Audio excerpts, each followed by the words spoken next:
नीतीश के बाद सीएम की कुर्सी के होंगे 4 दावेदार, लिस्ट आ गई बाहर। बिहार की सत्ता की धुरी नीतीश के बाद कौन सा तीरंदाज मारेगा बाजी?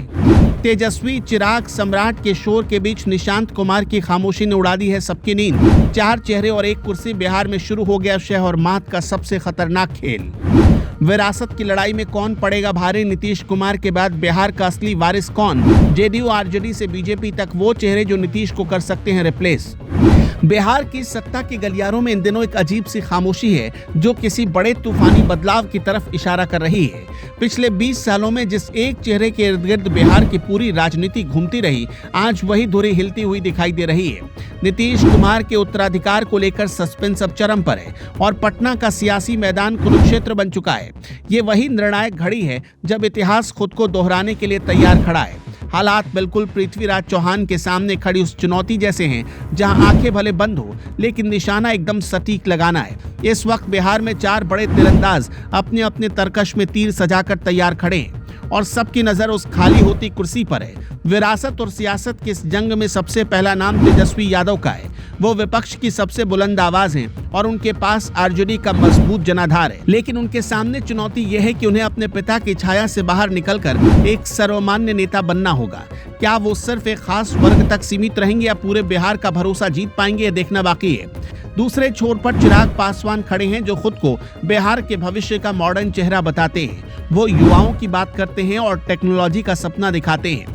मगर सवाल यह है कि क्या बिहार की जनता उन्हें गंभीर प्रशासक के तौर पर स्वीकार करेगी या वो सिर्फ भीड़ जुटाने वाले स्टार बनकर रह जाएंगे।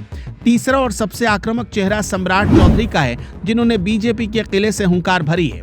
उनके पास संगठन की ताकत है और वो आक्रामक राजनीति के खिलाड़ी हैं। लेकिन पेच ये फंसा है कि क्या बीजेपी उन्हें आधिकारिक तौर पर सीएम का चेहरा बनाने का जोखिम उठाएगी? इन सब के बीच जो चौथा नाम है वो सबसे ज्यादा चौंकाता है और वो नाम है निशांत कुमार का। नीतीश कुमार के बेटे होने के बावजूद वो अब तक राजनीति के पर्दे के पीछे थे। उनकी खामोशी को कुछ लोग उनकी कमजोरी समझते थे, लेकिन अब यही खामोशी उनकी सबसे बड़ी ताकत बनती दिख रही है। वो एक ऐसे सरप्राइज पैकेज हैं जिनके बारे में कोई भी भविष्यवाणी करना मुश्किल है। राजनीति के जानकारों का मानना है कि ये लड़ाई अब व्यक्तित्व से ज्यादा निशाने की हो गई है। नेता और जनता के बीच की दूरी वही 24 गज की है जिसका जिक्र इतिहास में मिलता है।